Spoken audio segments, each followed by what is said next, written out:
Oke kawan-kawan, kali ini kita akan membuat algoritma task scheduling pada CloudSIM. Untuk algoritma yang kita pilih kali ini adalah algoritma hill climbing untuk melakukan optimasi execution time pada Cloudlet. Semakin sedikit waktu yang dibutuhkan VM untuk menyelesaikan semua Cloudlet-nya, maka semakin optimal solusinya. Selain itu, kita juga akan menggunakan dataset yang sudah pernah dibagikan sebelumnya. Untuk sekarang, kita akan menggunakan dataset dari random simple ini. Oke, cara kita mengimpor datasetnya adalah kita mulai dengan membuat folder baru di sini. Kita namakan dataset.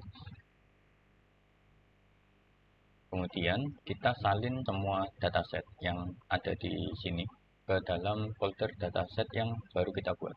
Kita pilih copy files and folder. Bisa dilihat di sini sudah ada random simple, random satisfied, dan sdsc. Cuman nanti yang akan kita gunakan adalah random simple yang 1000 txt ini. Kemudian untuk setup kali ini kita akan menggunakan referensi yang ada pada paper berikut. Di paper ini dijelaskan bahwa dia menggunakan 6 data center yang di dalamnya terdapat 3 host, yang di dalam setiap hostnya terdapat 3 VM. Untuk itu kita akan melakukan 7 langkah berikut sebelum kita mulai menjalankan simulasinya. Oke, kita mulai dengan langkah pertama, yaitu membuat algoritma. Kita akan membuat file baru di sini. Kita akan namakan sesuai dengan nama algoritmanya, hill climbing. Nah, alasannya kita bisa seperti ini adalah supaya kodenya tidak tercampur dan tetap bersih. Algoritma hill climbing ini adalah algoritma yang sederhana ya. Jadi kita tidak perlu banyak mengimport, kita hanya perlu mengimport Cloudlet, VM, dan juga Java util. Selanjutnya, kita akan membuat fungsi Cloudlet Scheduler. Kita ingin agar fungsi yang kita buat ini mengembalikan map berisi integer dengan inputnya berupa list Cloudlet dan juga list dari VM. Isi dari map ini nantinya adalah Cloudlet ID dan juga VM ID tempat Cloudlet itu nanti di assign. Selanjutnya, kita akan membuat fungsi evaluate solution. Fungsi ini nanti akan mengembalikan beban berupa total waktu ditambah dengan deviasi, sehingga semakin kecil bebannya maka semakin baik solutionnya. Untuk inputnya kita ingin isinya berupa array integer dari solution. Kemudian kita juga ingin list Cloudlet dan juga list VM. Oke, untuk mempercepat bagian pengisian fungsi, kalian bisa melambatkan video ini apabila kalian ingin meniru algoritma yang dibuat ini. Atau kalian bisa skip pada durasi yang ditampilkan di layar apabila kalian tidak ingin menggunakan algoritma yang sama.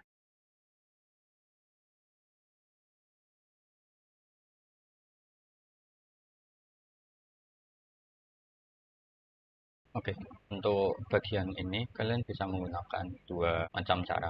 Untuk cara yang pertama, ini kita menggunakan cara random assign. Namun ada cara lain, yaitu menggunakan round robin seperti ini. Kemudian kita lanjut lagi.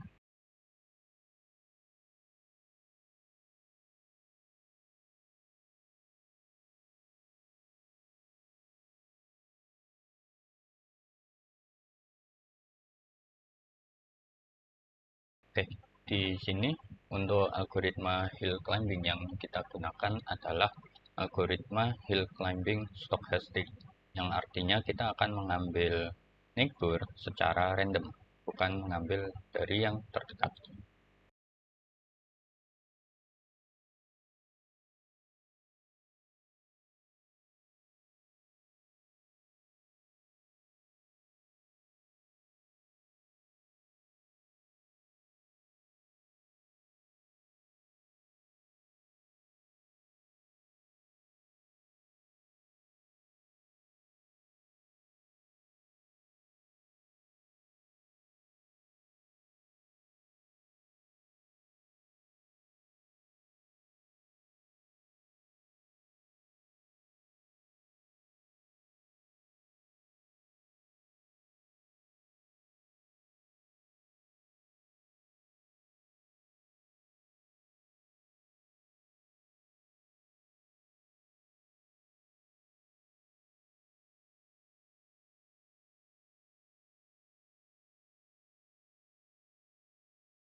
Untuk langkah kedua, caranya cukup mudah. Kita hanya perlu melakukan sedikit edit pada fungsi create data center.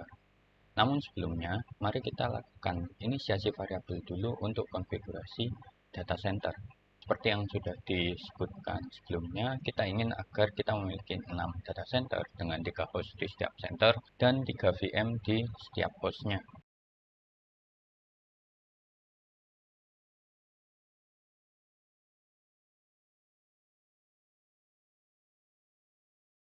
Oke, sekarang kita ubah fungsi create data center menjadi create data centers. Dia juga akan menerima input tambahan berupa host per data center. Di sini kita akan biarkan agar setiap host memiliki satu core saja, kemudian kita akan hapus variabel host ID. Sebagai gantinya, bagian dari create ini akan kita masukkan dalam bentuk iterasi.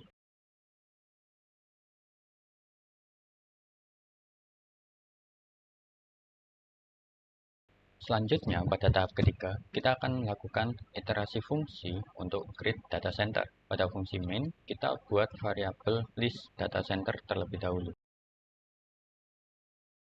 Kemudian, kita ubah bagian membuat data center ini menjadi dalam bentuk iterasi.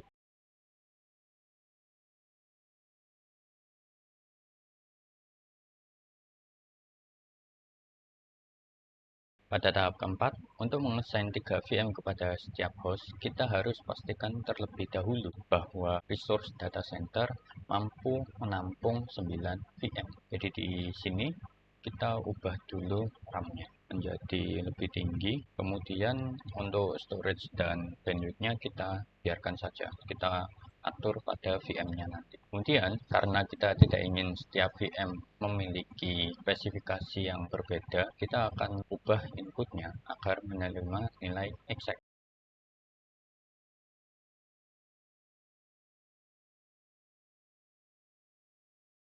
Selanjutnya, kita buat agar fungsi create VM list menerima input data center info. Selanjutnya, kita ubah juga VM amount menjadi VM per host. Baru di sini, untuk iterasinya, kita akan mengassign setiap VM ke dalam data center yang di dalamnya terdapat 3 host. Sehingga untuk itu, kita akan pindahkan iterasi ini ke dalam iterasi data center yang di dalamnya terdapat iterasi host.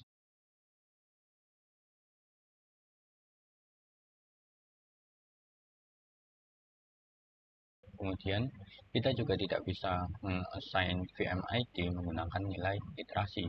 Jadi kita tambahkan di sini berupa VM ID yang kita mulai dari 0, baru kemudian di dalam sini kita akan masukkan VM ID host. Selanjutnya, kita akan assign VM ke dalam host. Kemudian kita akan ubah bagian yang ada di main. Kita mulai dengan mengubah jumlah VM-nya menjadi jumlah VM per host. Selanjutnya, kita akan tambahkan data center list. Kemudian, kita ubah bagian range ini menjadi nilai exact. Langkah kelima, kita akan integrasikan fungsi create plotlet list dengan dataset yang sudah kita masukkan tadi. Di sebelah sini, kita tambahkan variabel berupa dataset path. Kemudian, pada fungsi main, kita akan tambahkan variabel dataset path. Untuk isinya sendiri, kita bisa masukkan path-nya seperti berikut. Selanjutnya, pada fungsi create plotlet list, kita akan hapus bagian plotlet amount karena kita sudah memiliki dataset. Kemudian kita baca datasetnya menggunakan fungsi berikut.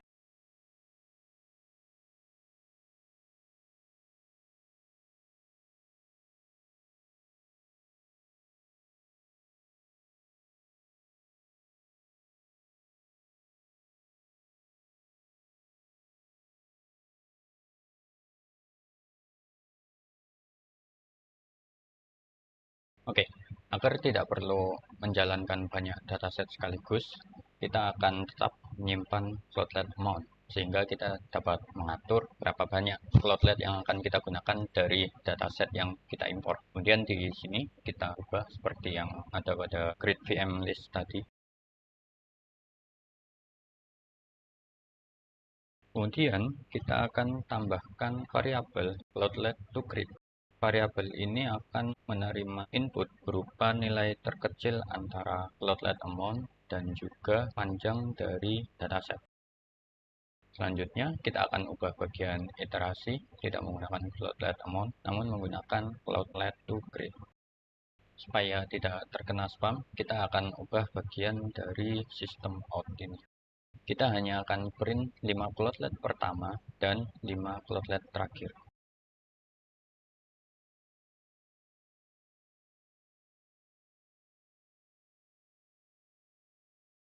Oke, langkah terakhir, kita akan membuat fungsi print metrik yang akan digunakan untuk memprint macam-macam metrik tambahan yang akan ditampilkan. Kalian bisa memperlambat videonya apabila kalian ingin mengikuti langkah demi langkah.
Kemudian pada bagian ini, karena semua data center memiliki karakteristik yang sama, kita bisa mengambil karakteristik dari informasi data center yang pertama.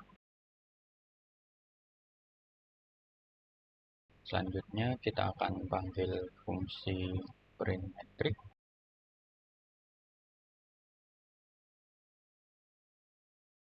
Oke, selanjutnya langkah terakhir kita akan coba jalankan. Pertama, kita akan coba panggil algoritma kita.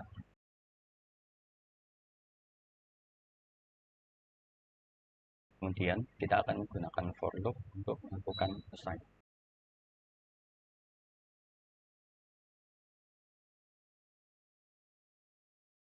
Selanjutnya, kita akan melakukan beberapa perbaikan terlebih dahulu.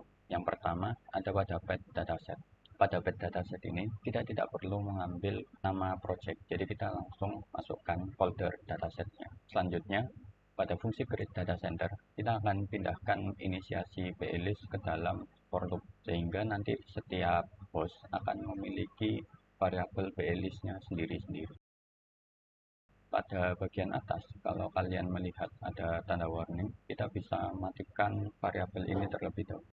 Kemudian pada fungsi print metric di sebelah sini ada kesalahan sedikit. Kita ubah ini menjadi ukuran lebih besar. Kemudian untuk imbalance degree kita hapuskan unitnya, karena imbalance degree unitnya adalah derajat. Selanjutnya pada bagian hill climbing kita perbaiki pada bagian sistem out ini. Kita lupa menambahkan persen %n supaya hasilnya lebih rapi. Selanjutnya yang perlu kita lakukan adalah memperbaiki pada bagian create data center. Di sini VM itu selalu diassign menggunakan polisi VM allocation polisi simple ini. Supaya kita bisa menembus polisi ini, kita bisa menggunakan dua cara. Yang pertama, kita akan membuat fungsi broker sendiri, atau yang kedua, kita akan paksa data center untuk hanya mengassign 9 VM ke dalam tiap data center. Untuk di sini karena VM yang kita buat itu memiliki 1000 MIPS, maka pada grid data center kita bisa kurangi MIPS-nya menjadi 6000 saja. Oke, setelah itu kita akan coba jalankan menggunakan ukuran yang kecil terlebih dahulu. Kita akan coba jalankan menggunakan ukuran 60.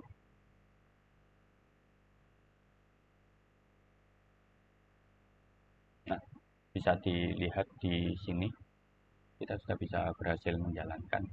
Kita cek dulu di sebelah sini ketika broker mencoba untuk membuat VM di dalam data center, dia akan mencoba membuat semuanya di dalam data center pertama terlebih dahulu. Nah, selanjutnya karena kita paksakan agar setiap data center hanya memiliki 6000 MIPS, kita bisa menghentikan pembuatan VM tiap 9 VM. Jadi VM 0 sampai 8 kita assign di data center 0. Kemudian selanjutnya dari VM ke 9 sampai 53 dia akan gagal. Kemudian itu nanti akan dilanjutkan di data center kedua. Nah, di sini dan seterusnya. Selanjutnya kita akan lihat pada bagian pemanggilan hill climbing.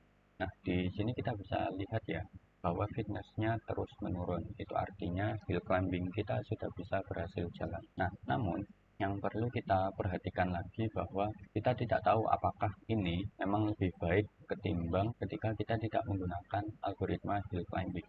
Karena seperti yang kita lihat di sini untuk inisiasi solution awalnya kita melakukan random assign, sementara pada example class kita melakukan inisiasinya pada fungsi create floatlet list ini menggunakan round robin di sini. Nah, supaya hasilnya mirip, kita akan ubah dari yang menggunakan random assign menjadi menggunakan round robin. Kita coba jalankan lagi.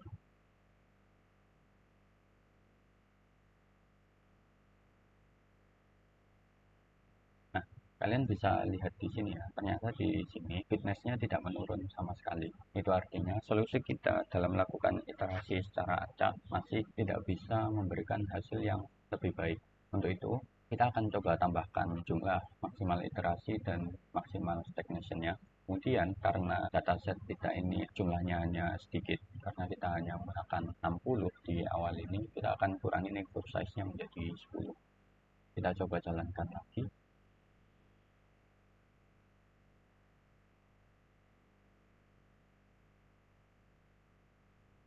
Nah, di sini dia berhasil turun ya. Ini nanti kita bisa lihat hasilnya apabila kita bandingkan simulasi matriksnya ini. Kita coba salin semuanya, misalkan ke dalam spreadsheet.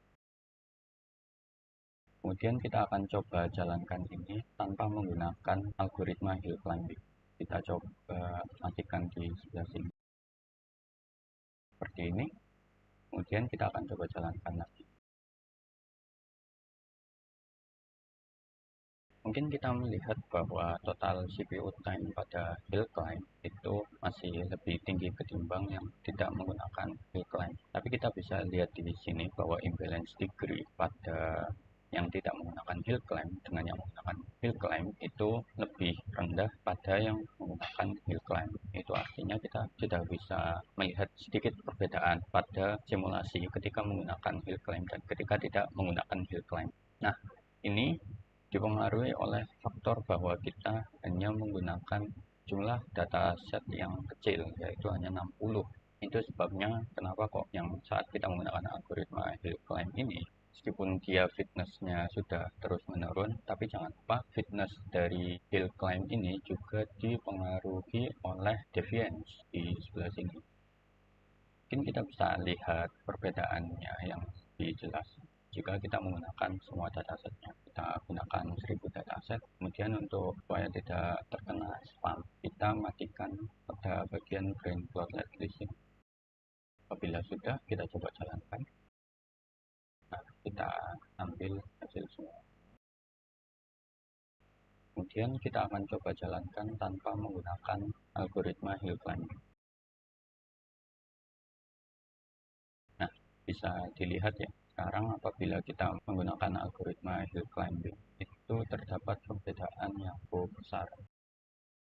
Ada 444 juta milisecond apabila tidak menggunakan hill climbing. Sementara apabila menggunakan hill climbing, waktunya yang digunakan hanya 444.296.000. Jadi ada perbedaan 200.000 milisecond di sini. Oke, jadi itu tadi bagaimana caranya kita mengimplementasikan algoritma Cloudlet Scheduler pada simulasi CloudSim.